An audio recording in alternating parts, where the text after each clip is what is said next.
Welcome to SFL Media and National Indictment Day, where we will be discussing everything to do with the Trump indictment to give you guys a nice round synopsis of everything that's going on, because we know you have busy lives and we want you to stay informed.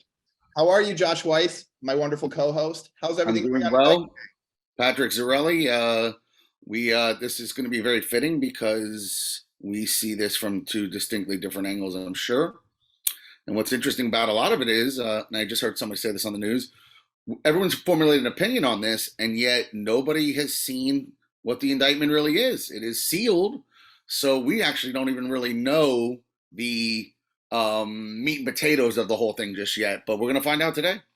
Yeah, there's been rumors that there's 30 to 34 charges in the indictment. And one of the main things that seems to stem around is the Stormy Daniels hush money payment that was paid right before the 2016 election. And I have some interesting factoids about that. So the hush money payment that went to Stormy Daniels was $130,000. It was right before the 2016 election, and Trump and Stormy had sex back in 2006. I think it was just one time they had sex.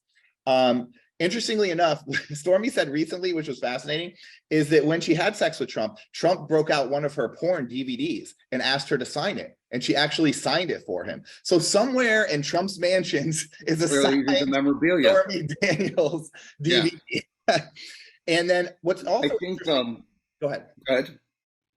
I was going to say what's also interesting to me about it is that it was kind of public knowledge. Stormy Daniels had run for Senate before, or Congress. She had like played around with running, and she had talked about getting donations from Donald Trump, and she had told Democratic activists that she had slept with Donald Trump back then. So it's just kind of an odd, interesting story because it was semi-public. And then Trump still made the hush money payment before the 2016 election because I guess he just didn't want it to get out any farther than maybe it was. So that's what I thought is interesting, is it wasn't really a secret, but yet he paid to keep it a secret anyway. And this is the crux of one of the things about this whole thing's about. You have to ask yourself, did he do this? First of all, let's also say he denies that he slept with her. Even though I disagree with a lot of what's going on, I do believe he slept with her. I believe he bangs a lot of women. He definitely has cheated on his wife in the past. He literally bought one of these Miss America pageants, or one of them. I'm sure I'm not naming the right one, but the rumor always was is it gave him carte blanche to mingle with the girls, go in the back in the dressing rooms, and it became a candy store for him. So there's no doubt this guy likes to dip his quill in the ink. And Stormy Daniels, in terms of porn, if anyone actually followed porn in her era, she was an A-list porn star. This wasn't just some regular old whatever. So she was considered an A-list star or whatever in this and that. But what's interesting about the crux of all this is that did he do this to hide it for campaign reasons, or did he do this to hide this because personally he didn't want it to hurt his family in some way? And we know it would hurt his family. I don't know how much it would hurt him politically. It didn't hurt him politically. I think that's coming back to hurt him now. It's a solid legal argument. He can easily say, whether it's true or not, that, yeah, I might have got a political benefit from this payoff money, but really it was personal because I didn't want my family to find out. And I mean, who is going to argue that? It's probably both, right? It's probably a crossover there. Well, it's hard to prove it. And here's the scary thing while we're jumping around and kicking around everything. And I think you should agree with this too, really, all jokes aside. This is, and we're going to get into the heart of this and why it's a scary day, because keep in mind, this is something that can go both ways now. And people need to understand this. The reason why this is being made a big deal, Trump's headlines, it's clickbait, whatever. This is the first of its kind. This is a precedent being set. We have never had a president, former president, acting president, ever go through what he's going through today. This is uncharted waters. They're kind of off limits. I mean, we've seen some guys do some bad stuff. I'm sure if you go through your history book, we can look at some really bad shit a lot of these guys have done, and this has never happened to any of them. So this is very, very unprecedented. That being said, at the end of the day here, when Nancy Pelosi said, I think 2-3 days ago, he's going to have his chance to prove his innocence, and she basically framed it that he's guilty, and he's going to have to prove his innocence. And I think you would agree with this. That's scary that anyone would think that way. Is that where we're at now? Yeah, that's incorrect for the American legal system. Obviously, you're innocent until proven guilty. Right. I do agree with you on a lot of the stuff. So, for instance, Trump sleeping with porn stars, sleeping with people.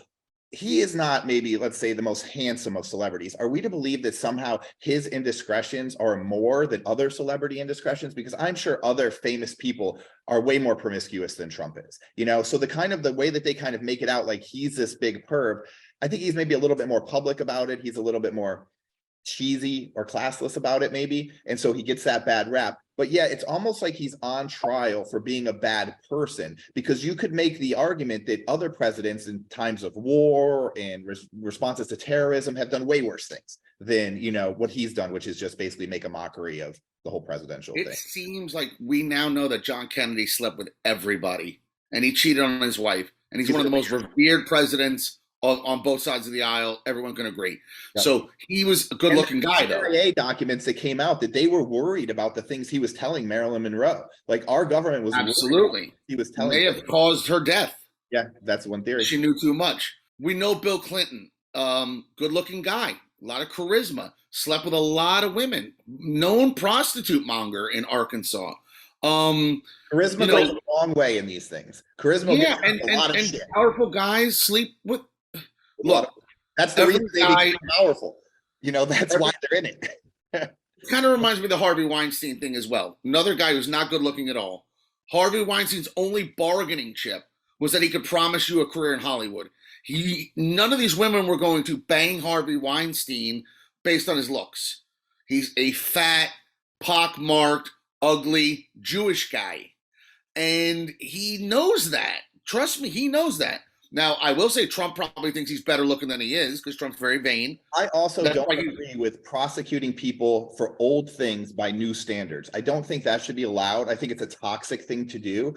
It may not be good, and we can recognize that it isn't good, and we've made a change, but to actually go back and prosecute people like Harvey Weinstein for kind of operating the way people operated back then. And then also it's an overreaction, I think, kind of this whole Me Too movement in a way where everything is so favored. You know, a man might choose to date a woman because she's wealthy. That probably happens all the time. Or they in another era, Harvey Weinstein's not in jail. I mean, think about that. And if this is in the 70s, he's not in jail. Did Arnold Schwarzenegger not consider that his wife was a Kennedy before he married her? Of course, that was part of the consideration. So if a woman status matters to people that have status, that's a crime. It's an interesting kind of but Trump inequality. So, I mean, one of the things you just hit on, and it seems like we're agreeing on a lot of things. First of all, which makes this fuzzy as well.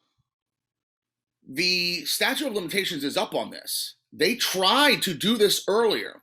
When the Stormy Daniels thing came about, this was already dropped. And this is what's making this also scary too. We've already crossed this bridge. This prosecutor and this office already had this. They actually let attorneys walk off of the scene because they would not touch this case. And so they went back and said, we need to politicize this. And they couldn't get Trump on this. They couldn't get him on that.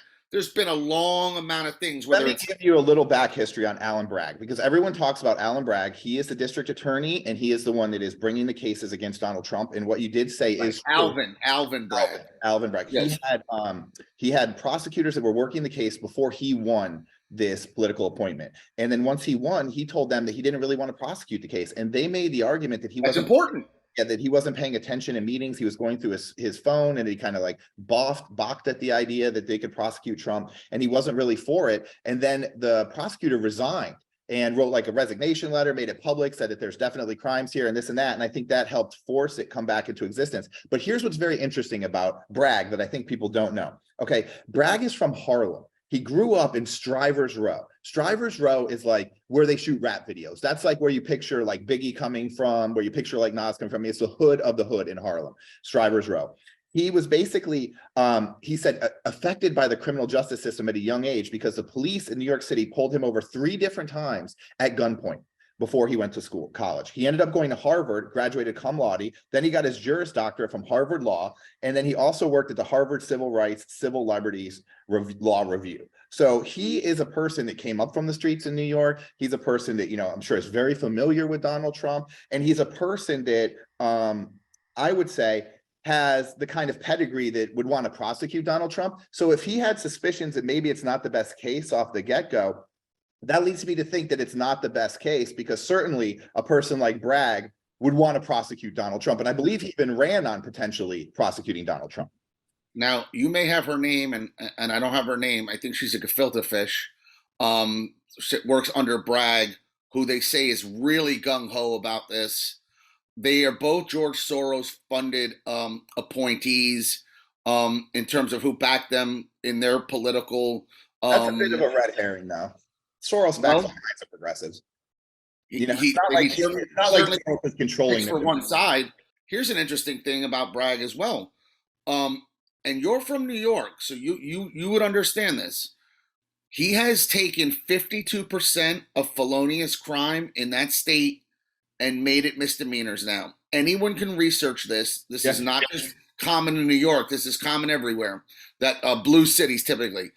You are seeing where crimes are being lessened. Not only is the bail system changing, and it's all stems from racism, but I don't want to discuss why it's happening. I'm just discussing it's happening.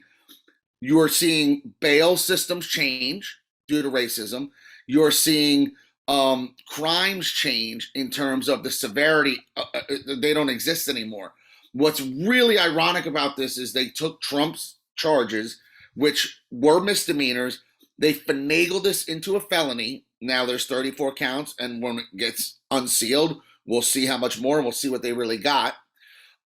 It's interesting. A lot of people on both sides feel they massaged all of this. This is a very far-fetched situation, and I'm going to ask you a follow-up question because I want your answer to this. But the irony is that this is a gentleman who is New York is not safer. Forget what side of the aisle you're on. New York is a problem. San Francisco is a problem. LA is a problem. I think that's a little bit of a Republican talking point because here's what well, it is because it's true. I have some notes on this. On January 4th, 2022, after 3 days in office, he announced that his office would no longer prosecute low-level offenses such as fare evasion, which is like, jumping the bus or the subway, resisting arrest, prostitution, and cannabis-related misdemeanors, unless accompanied by a felony charge or like an aggravated like assault type charge. So I think that there's nothing wrong with that. I think that's a good move. I think we've wasted too much time. We've imprisoned too many people for low-level offenses and drug offenses, and it kind of like clogs up our criminal justice system, and it has landed us as the country that has the most imprisoned people somehow. Absolutely, and that is a problem. Keep in mind, most of these people, I agree with Bragg, and I think that goes towards his pedigree. You know what I mean? Yeah, but you did something very, very good. What you did there, which is great. You brought up jumping turnstiles. Of course, no one should go to jail for that. But how about aggravated assault is no longer, you get in trouble for that. Or battery. How about gentlemen? People have pushed people onto subway tracks. Are not getting in trouble. Get in trouble for that. They're fine. We can Google. I'm going to Google right now. Just New York crime. So I just put in the word New York crime into Google, and then just search news. And unfortunately, most of this is all centers around Trump. But the bottom line is there's people wielding sword. Matter of fact, during New Year's celebration, guys wielding a sword out in Times Square hits a cop in the head with a sword. Yeah, but we also have a mayor that's a former policeman. He seems to be doing a pretty good job, right? And then we have, Bragg is just one of the DAs there, and he seems to be doing a good job. I think this is a move in the right direction. New York City has 20 million people. It's the biggest economy in the world. Like, there's going to be crime there, no matter what you do. There's too many damn people. Absolutely, but here's the point of why I'm bringing it up. You're talking about they're lowering in a state that's lowering it in the way that you're speaking and trying to not have so many people in jail for silly reasons. Mainly, a lot of people are in for drug reasons mainly, but they upped the ante on Trump, that's the irony of all of this, is that they are finding a way to make this felonious because otherwise none of this would be happening. By the way, if this wasn't in New York State, none of this would be happening either. And it's going to be interesting if this goes to trial, how on God's green earth this guy can get a fair trial in New York when Manhattan is known. These people hate this guy. And to find a biased jury, and I don't believe in a jury of our peers because I don't believe juries are made up of my peers. And choose a judge. I'm very scared of juries. Choose a judge or a jury, usually. So you get the choice. Right. I would much rather have one judge decide. And that's your jury. You can pull people in and out. But I agree with your general statement that it's going to be hard for Trump to get a fair trial in Manhattan. I mean, it's probably the worst place he could ever have a trial. Let's be honest. You're asking people, well, how also equally though, but equally, to be fair, if Trump was charged in a rural area, he would have the easiest time of walking on those trials either. So, there's a little bit of luck. By the way, and so that shows you there's something a little wrong with our system. I agree, because if people are supposed to be fair and balanced, imagine that you have people that act, it's their job to pull juries and know how to kick this one off, and this one needs to get through, and this one, because Devil's then there's advocate. obviously biases. The devil's They advocate. cannot be. That's the devil's advocate. That's the theme of the whole movie. You ever see it? Of course, He's a lawyer that picks juries. Keanu Reeves. Yeah, he's a lawyer that picks juries that win. He's good. So think about that. So then the juries really are biased. It's a question of, can you get the bias in your direction? I was just going through, like I said here, just to show you, and this is from two different papers. New York Post, 1 month ago, New York City saw record levels of felony crimes last year, the most in 15 years. And to even that out, New York Times from January 5th, major crimes rose 22% in New York City, even though shootings fell. So my point is like, yes, every big city's got crime problems. You could say that for every big city in the world. So let's not, make a thing of it. Also has to do with, there's been a crime wave since coming out of the pandemic. I just think that this is not a crime, is my point. I think we have real crimes to deal with. So my question to you is, it kind of reminds me, in your opinion, what is the end game of this? What is, obviously, this is now, we're dug in. This is a Democrats against Republicans issue. Is the end game, and I'll just throw this out there and then just let you speak, is the end game of this jail? Or is the end game, we don't give a hell if he goes to jail, we just don't want him to run, or we want to disqualify him from being able to run? Why is this happening? Because he's not going to go to jail. I think we agree. Billionaires don't go to jail, right? Let me answer the question. So first of all, what's the end game here? It's not a plan when you prosecute someone. Someone commits a crime and it has to be prosecuted. And Trump was able to hide behind the presidency for a lot of years, and that frustrated a lot of people. And for a lot of us who have been involved in the legal system at different times in our life, it seems unfair. The rest of us commit crimes and we're treated a certain way. And then there's this upper class of people that never gets in trouble for anything that they do. And then Trump was not only one of these people, but he was braggadocious about it. And I think that just infuriated people who do follow the law, who are like. Could we say that the Bidens are the same thing? With all respect, I mean, they're a powerful family. Oh yeah, we could get into that. Yeah, there's no doubt that the Bidens, without segmenting, but you know what I mean. Like they have privilege themselves. I know, but you're just trying to muddy the waters. That has nothing to do with this. The reality, and there is FBI. When you talk about powerful people don't go to jail. FBI investigations into the Biden family right now. It's just a reality. There's a Hunter Biden investigation going on right now, as there should be. I saw the laptop. That's the real, as it should be, is the answer. When someone commits a crime, it's not the rest of our world's problem to figure out how the fuck it best suits them, or how the best way to prosecute them is, or what the fuck their job is. It's, you committed a crime, here's the fucking penalty, fucking deal with it. That's it. Like, for instance, they're bringing Trump in right now. They're going to arraign him today at 2:15. They're saying no mugshot. Bro, all the rest of us who have ever been arrested in our life have had a mugshot that's been plastered all over the internet, and then you have to go through the process of getting it taken down on the internet. And some places never take it down, and it haunts you for the rest of your fucking life, keeps you from getting jobs, hurts you in relationships, embarrasses you in front of friends and family. But then Trump gets arrested and, we're just going to do it nice and easy and no mugshot because it might go viral. Yeah, duh. That's what fucking happens to the rest of us. So if it's not good enough for Trump, why are you doing mugshot would help him? Why are we doing it to the rest of us? Let's just get rid of mugshots because they're trash and they just abuse. Sinatra has a mugshot. Yeah.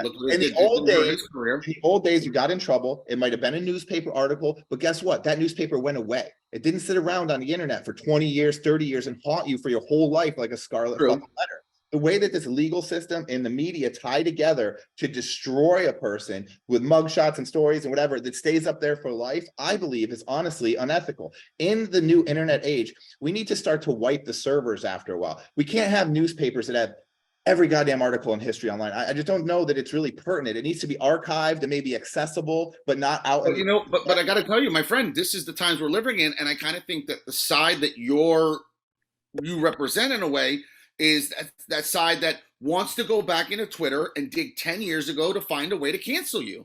And it's not Republicans that do that. It's not the right that does that. It's the left that does that. They need to find a way. The Kevin Hart theory, right? Kevin Hart got destroyed and couldn't host the Oscars because he made a homophobic comment regarding his son playing with a dollhouse or whatever. He said he'd smash it over his head or something like that, whatever. And it destroyed him. But they had to go 10 years back to find it. So exactly what you're saying. Yeah, we should scrub all this. None of this should matter. And by the way, yes, he should have a mugshot. I'm not in favor of any of this, but he should play by the same rules. He's going to get fingerprinted. He should have a mugshot. He should find a way to make that mugshot make money for him, and that take your base, put it on a T-shirt, and raise money with that mugshot. Because here's the bottom line: the end game. What's the end game here? We're all dug in. There's no more independent voters. There's no more on the fence. You know what side you're on, but just based on sociological things and obviously political party things. You're a Trumpy or a Rhino, Republican, or you're on the left. And then it's just how progressive are you? Are you more of a Hillary Clinton, Bill Clinton establishment lefty, or are you more of an AOC, Bernie Sanders? You're already explaining a couple fractures in the big party. So I think we are kind of slowly spreading a little bit apart, which is but we're dug in on the sides. Well, Trump. Everyone knows what side they're on in this issue. As soon as you get rid of Trump, a lot of that dug in goes away. He's one of the main reasons that we're dug in. Just the way his personality is. Well, but let's get back to the actual story, though, too. Also, what's fascinating about the Trump indictment, too, is he had the choice. They said, Donald, look, we'll do this via Zoom from Mar-a-Lago, and you don't have to come here. And he said, no, I want to come. So this whole horse and pony show that he did with the limos and the cars and the Secret Service and all that, he welcomed it. He chose to do that. He wanted the attention. And then he said, that's why I brought this up. It's galvanizing his base. He sent out an email this morning that says, please donate, because this is the last email I can send before I'm arrested. And he's made $7 million in donations since the indictment in 1 week. Yes, I think it's up to 8 million. Yeah, again, then that's his base. I mean, this is the best thing that ever happened to him. This is probably putting him back on the political map. This is why he needs a mugshot. I think the mugshot, you embrace it at this point. But here's the other thing. Again, everyone who's already wants Trump, they want Trump. There's no more swaying minds anymore. I'm just not of that thought that there was a time where people were like, I'm just not sure what side I'm on pre-Trump. And, they could be on the fence and be independent. But you may be independent of a party, but you're not independent of what your mindset is of where your values are, of which side you're going to vote if you're a voter. It's pretty dug in now. For instance, you know what I mean? So, it's what do you support? And it comes down even to social issues. Are you pro-Antifa? Are you pro-Black Lives Matter? Or are you not? Are you pro-abortion? Or are you not? Are you pro-trans? Or are you not? It's all these kind of fundamentals. It's not just about I'm a Democrat, I'm a Republican. It's beyond that. It's how conservative are you? How liberal are you? And I think everyone knows what side they're on now. And this is one of the problems that's happening in the country. And this is just a microcosm of it. What side do people fall on this? I don't think anybody's in the middle here. They either are happy for this or they're not. The sides are changing a little bit, though, because his base is shrinking, right? He has alienated so many people over the years that I don't think he has enough to win a general election, but he does have enough to win the primary. So what I imagine happening is Trump's lawyers drag this out past the election, right? So he's either in office or not in office when all this settles out anyway. So in that way, it's a moot point, right? This whole thing is kind of just kicking things down the road, kicking the can down the road, right? But I do believe that it does open the door for other potential prosecution now that the glass ceiling has kind of been shattered. There's cases in Georgia. There's a rape case from that lady, Jean Carroll.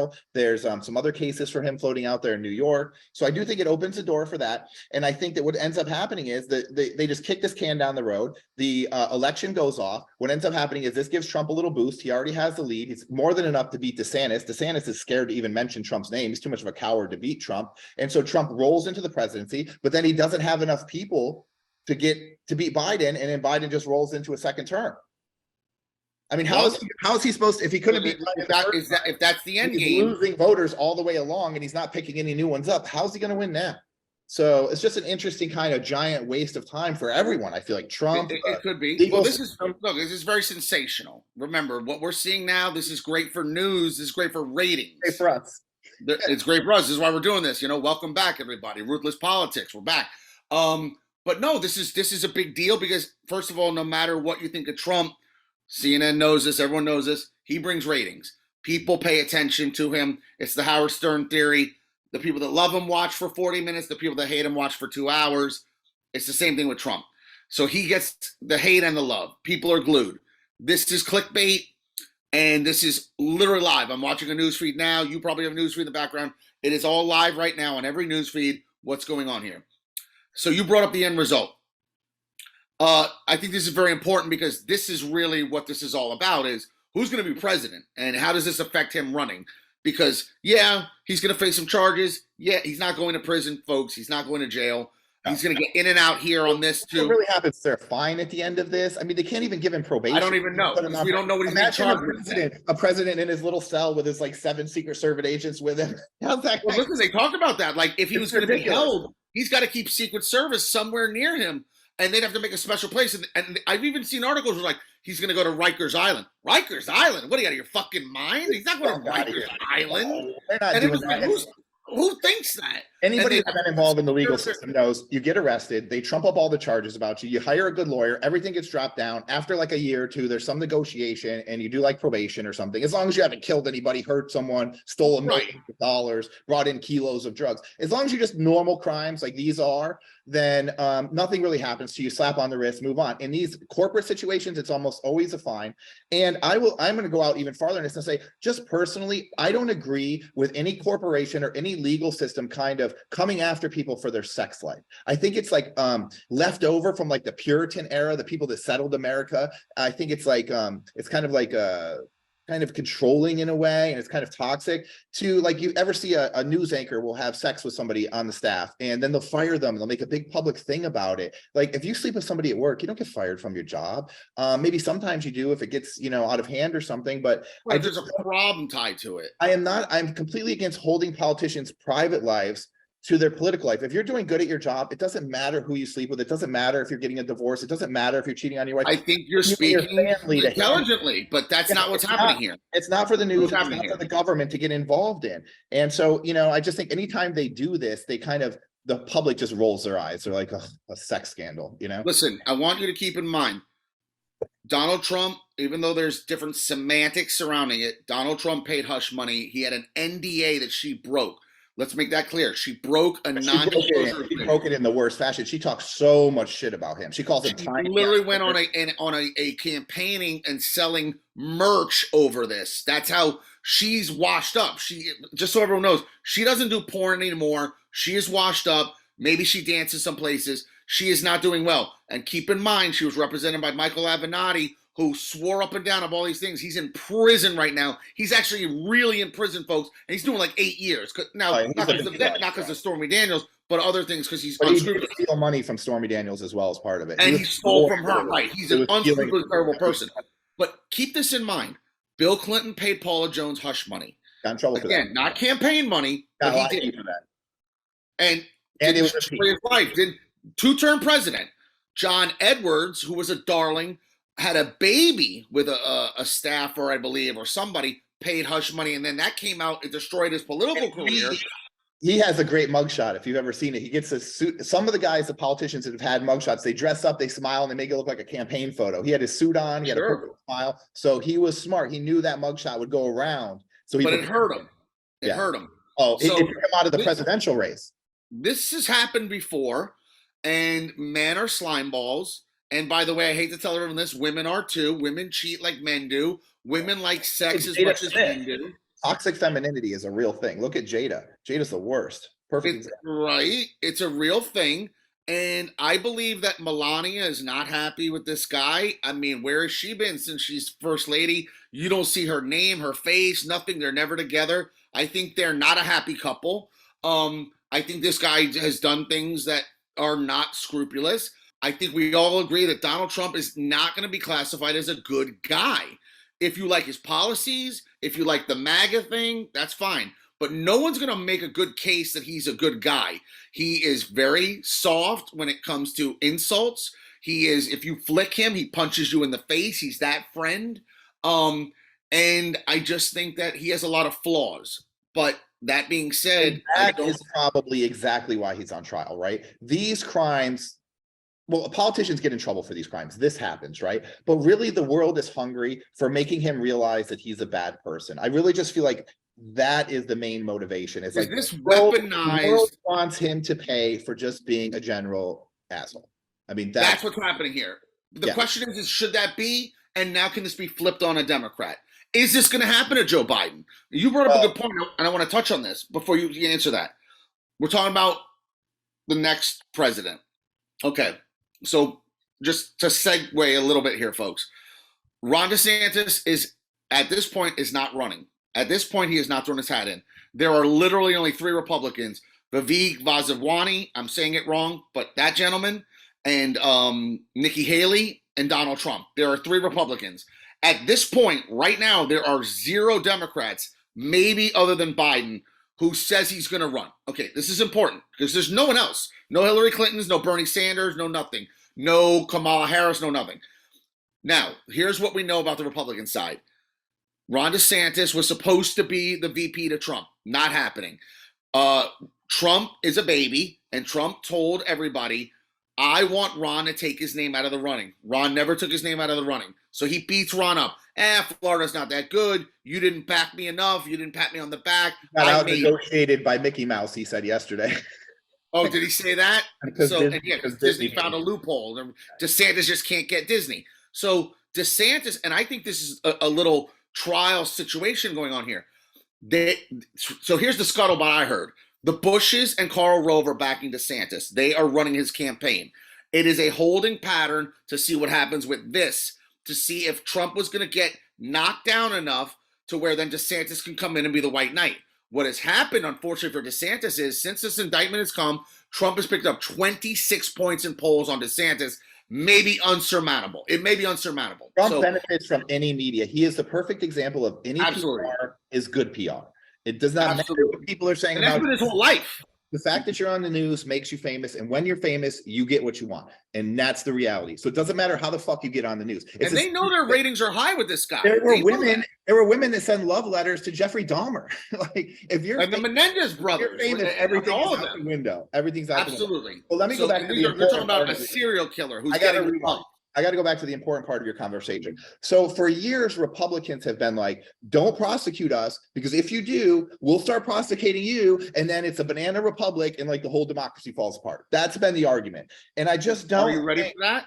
I don't think that we can live by that argument. And I think that what people need to recognize is if they have the ability to prosecute one of these people, then they should just prosecute them. And if you have to prosecute 5 or 6 politicians to clean this shit up, then prosecute them all. I don't give a fuck what party they're from. Do you think that I think it's normal that Joe Biden's son is selling fucking paintings for $50,000 when he can't even fucking paint? For $150,000? Clearly, that's access to secret buyers. Yeah, it's a joke, dude. You know, so all of that, right, so we agree on that. It all needs to be cleaned up. So that's the stance I'm at. I say if it's good for the goose, it's good for the gander. Can I say this? You just hit something on the head. You want to unify the United States? Arrest 10 politicians, 5 on each side. Pick whichever 5 you want. I agree with that 100%. Go out there, take the 5 biggest douchebags on the Republican side, take the 5 biggest douchebags on the Democratic side, charge them with fraud, charge them with fucking, insider trading and stealing and all the crap that they do every fucking day that they make hundreds of millions of dollars on during the course of their career, and throw them in the fucking clink. That's what they absolutely need to do. I don't know why we don't do it. One thing that people need to understand, this is about Trump, this is about DeSantis, this is about Pelosi, this is about Chuck Schumer. These people don't really care about you. You're a little cockroach. And they do not care about you. And just know that on both sides. They really don't. And let me say this as a negative to Trump. J6. Everybody talks about January 6th. The people that support Trump, the real hardcore people that got tied up in that whatever, he let those people rot. He's allowing that. You want to talk about losing a base. You said Trump's lost people. Oh, he's lost people, all right. One of the people he's lost were the staunch Trump supporters that were like, dude, you don't have our back. Once you lost to Biden, you disappeared. These J6 people, there's 800 people in jail. He could have pardoned them. He could have pardoned them before he left office. There's a lot of stuff. He could have pardoned Julian Assange. He could have pardoned Edward Snowden. His best buddy on the last day in office. But here, let me give you this little statistic, which is interesting. Let me just say this. He pardoned Kodak Black and Lil Wayne. He did not pardon Edward Snowden and Julian Assange. Yeah, he should have pardoned them too. Well, I don't know about Julian, but definitely Snowden. And then also, Tiger King rented a limo because he thought he was going to get pardoned, but then Trump didn't pardon him, so he ended up sitting down. He's begging. I'll tell you this. So everyone says, you can't arrest the leaders. Here's some countries where they have arrested the leader. The leader has been arrested and jailed in Israel, Pakistan, Argentina, France, South Korea, Taiwan, Italy, Latin America, Peru, and Mexico. Granted, not the best list of countries, but it fucking happens all the time. These leaders are corrupt. They get arrested and maybe they get put on house arrest. They usually don't do jail time, but a statement is made. And I think that's what you got to do sometimes. One of the problems for America is that we are the strongest, we are the richest, and there's so much fucking money flying around and so many things happening that these people can kind of get away with so much because there's only so much news coverage and the news has been fractured. So we don't have time to put a microscope on every congressman's finances, donations, all the shit that they're doing. And if we were able to do that, we would be disgusted with what we saw. When you told me about the Murdoch case, and I wasn't following it, and then I watched the Netflix thing on it, and people, and I had heard the term white privilege or this and that, and I watched it. I said, well, wait a second, there's no white privilege here. Every character in the whole thing is white. Even the people they killed are white. Everyone dead's white. But what it was this was power privilege, and that documentary is a great example of things run amok. A small town, which it was, where they run the courts. And because they run the justice system, they run the police. And when they were talking about how they went into that hospital and they're like, hey, you're going to take the fall for this. And they're like letting them know, like, we'll take care of you. Don't worry. We'll pay your bills. We'll get your lawyers and all that. But my son's not taking the rap. You're taking the rap. And the way it all fell about and the different things with all these people, this was a microcosm of exactly how power and privilege, it's about money. It's about status. It's not necessarily about race. Poor white people, it don't go well for them. Poor black people, it don't go well for them. At the end of the day, your privilege really comes from your status, and it's usually financial. Yes. You know what I mean? Rich black folks don't go to jail. Because there is OJ didn't go to jail. You know why he didn't go to jail? Not to interrupt you. He had the money to not go to jail. Yeah, but there's a toxic relationship between DAs and police because the DA needs the police to prosecute all their cases and testify. So the DA has to kiss the police ass. And that's why police don't get prosecuted by the DA and different things, because day to day, the DA needs the police on their side. So when you're the DA like the Murdaughs were, and they were for years and years and years, like Grandpappy was, father was, he was. 4 generations. They basically took control of the whole town and nobody even realized. And in the course of it, murdered multiple people. Now, what else is interesting, Trump is on this big trial and everything, and I'm no Trump fan, there's no, everybody knows that. But if you look at what the Murdaughs did for years, zero attention, zero trials, really, always just a little interview, got slapped on the wrist. I mean, Trump is a person that has lived this power privilege, but has also really, in like the last decade, got his hand slapped over and over and over again in a very public and like, I don't know, I would almost say like overbearing kind of way, because the media and the country and the backlash to Trump, and I'm not saying that Trump is a good person, but in that backlash have shut down multiple Trump businesses, have basically made his life a living hell. He's facing all kinds of charges. Like, I mean, they've essentially think there's something tried to run him out of the country. Don't you think there's something odd to this when none of this happened before he got into politics? He was so well liked by so many. He's got pictures with Muhammad Ali and Don King, and if you go look, he was at the Advocate magazine. It's a gay magazine. He had an article in 1985 or whatever, and he did. I mean, he did an article for a gay publication, and all of it was pro-gay. He didn't have anything. Politics was the worst thing he ever did, dude. Because before this, and people know Trump is a media savvy person. He created his own fame out of just having money, and in doing that, he learned a lot about the media, and he learned to donate to both sides. So he was always on the Republican side, on the Democratic side, and being a power figure to both sides, that's what keeps you from getting prosecuted. If you want to commit corporate crimes, if you want to steal money, if you want to raise rent on people and do different things like that, and you don't want to get busted, donate to both parties. As long as you donate to both parties, you can get away with fucking murder in America. That's how it goes. The first thing Trump did is tell the Democrats, I'm just going to be a Republican now, and I'm going to run as a Republican. And then obviously that opened the flood door for all of these attacks to come in, I knew that there was something funny about that. We all should know, whether you like Trump or not, here's the bottom line. He is not a Christian conservative in that regard. He's not. He came across as a more liberal, almost like kind of like a Jewish Italian guy, and he plays up the, the da-da-da-da-da. He was at Chelsea Clinton's wedding. He was in like the dais. He is in the Clintons and him were very tight in their New York Times. Ivanka and Chelsea were best friends their whole life until Trump ran. I mean, they were like best. I mean, he was always, and I think he always favored the Democrats. I believe that he viewed himself as a Democrat. A lot of people don't remember this. He ran before he got his notoriety as a Republican. He ran in the Reform Party, which is Pat Buchanan's party, and made no traction in that, and then withdrew himself when he didn't really take it seriously. Like, he was a third party guy.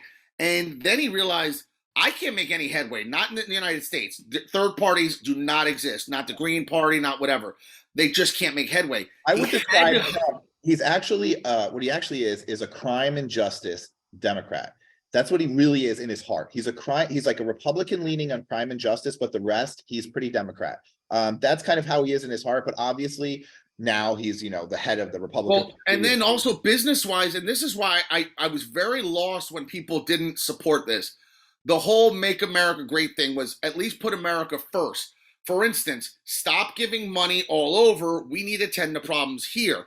When he brought up NATO, he said, okay, we're in NATO all these years. That's fine. But don't you think there's something wrong when we're the number one provider of troops and weaponry, and we also have to pay the most, and Germany's in arrears for 12 years, and our tax money has to keep going, yours and mine. We have to keep paying it, and other countries are not. And he found that that was a problem. So, certain things. And then the other thing was China. Well, that was just his media savvy. And he also had Steve Bannon, who had a radio show, and he had a good pulse of the nation. So he knew what people were upset about. And certain things like NATO not paying their fair share, us giving foreign money countries, us being involved in stupid foreign wars. A lot of that was easy fodder for Trump to grab onto. And Trump had a way of saying what nobody else was willing to say. And that paid off huge dividends for him in the beginning of his career. Huge dividends.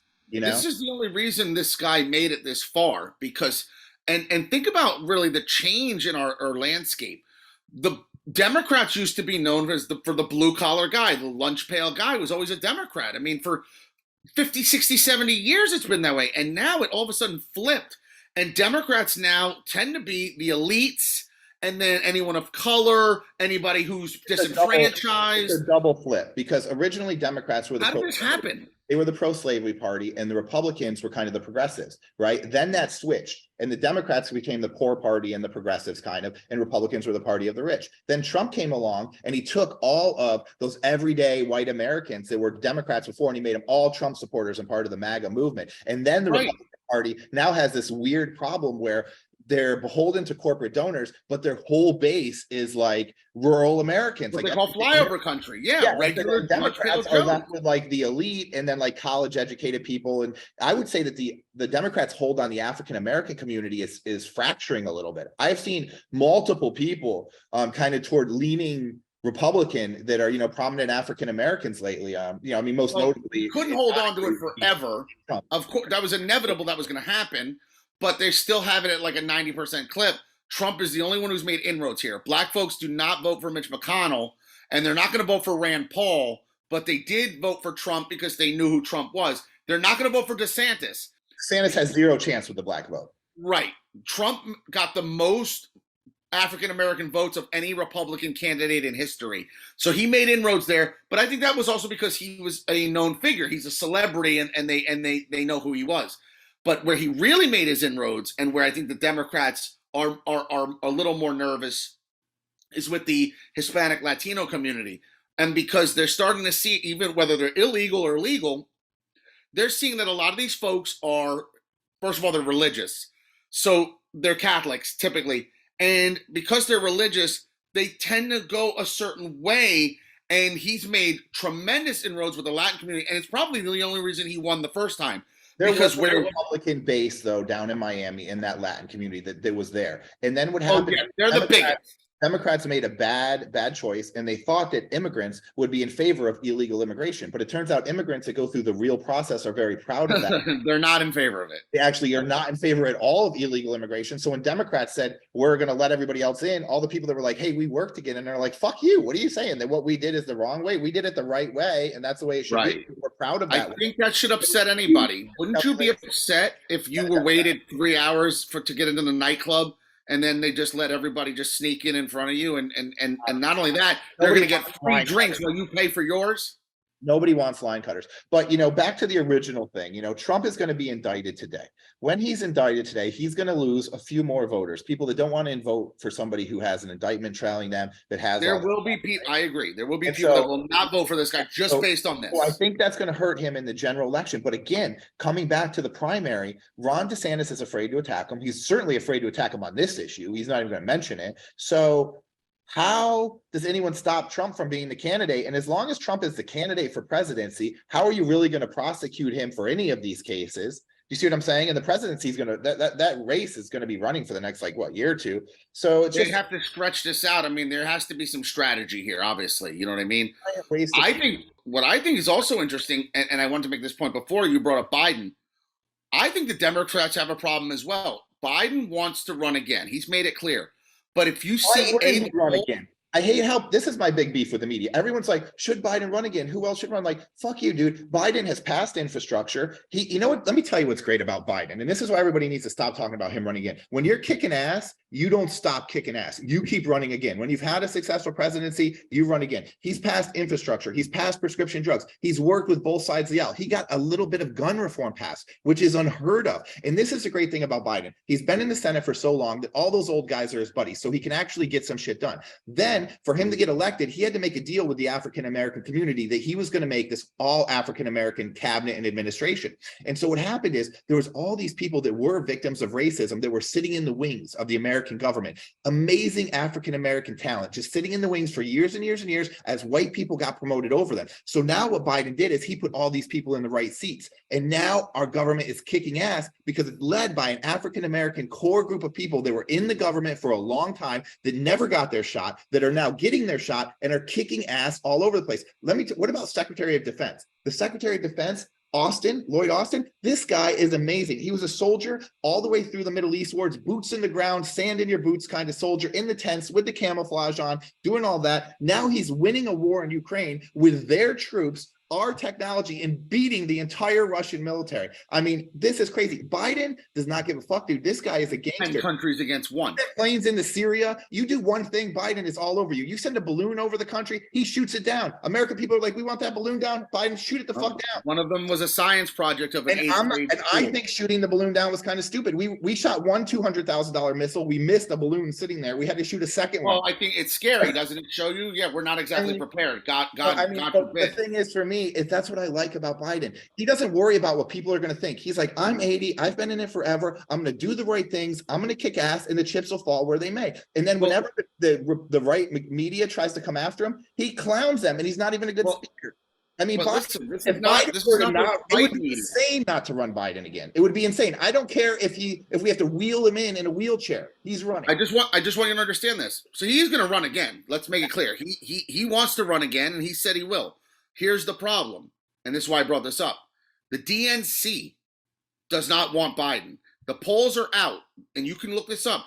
Democrats seem like they're not backing this guy for a second term. Now, they'll back him if he's the only choice, but they want somebody else. And young voters, especially, have jumped off this bandwagon. I'm not saying they're right. I'm not saying they're wrong, but I'm saying that there seems to be where people already are tired of him. I think that you have a conundrum. There's also a Republican movement. There is a Republican movement in the youth. It's real. It used to be the youth was all liberal, but it's kind of changed a little bit, you know? Well, right. It was something that was maybe 80-20s, 70-30. And right, like you said, even the black vote. Trump made being a Republican kind of fun for young people. You know, they put the flag on the boat, you throw a big party, you yell Trump, Trump, Trump, and Well, remember this about your party. Like you said, there's two Republicans. There's Trumpies, and then there's your establishment, your rhinos, your Mitt Romneys, your Adam Kinzingers, your Mitch McConnells, your Lindsey Grahams, right? Same thing with the Democrats. You have your Bernie Sanders, your AOCs, your more fringy end of it. And then you have your Hillary Clinton, your Elizabeth Warren, your Amy Klobuchar, who's tied into the CIA. You have your more establishment Democrats. So remember, both parties are going through a change, and young people always tend to go more fringe ends of the parties. They always tend to do that. Older people go establishment. So it's happening in both parties. It's a good Remember, because this is why Bernie Sanders even got any traction. He should never even come close to sniffing anything. I know, but what makes this country strong is to have two strong parties. When you have, it's out of whack. And I think it's a little bit out of whack right now because the Republicans are so irresponsible, but it should be even. And let me give you an example.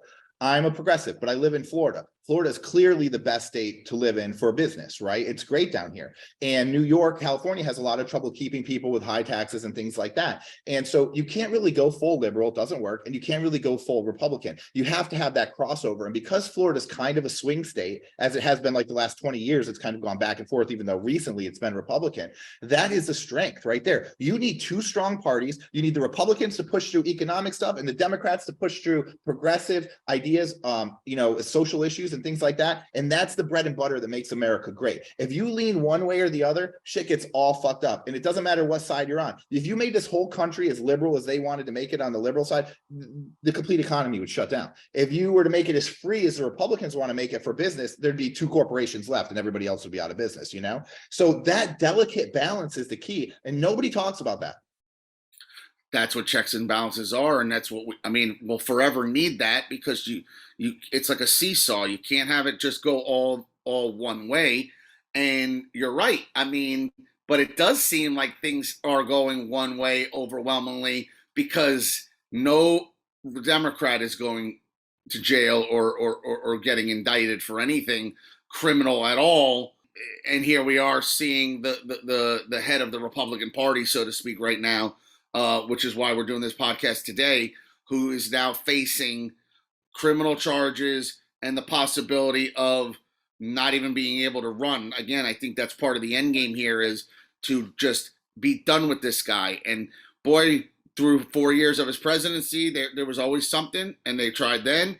And then the years after, because now we're still seeing they're actively trying.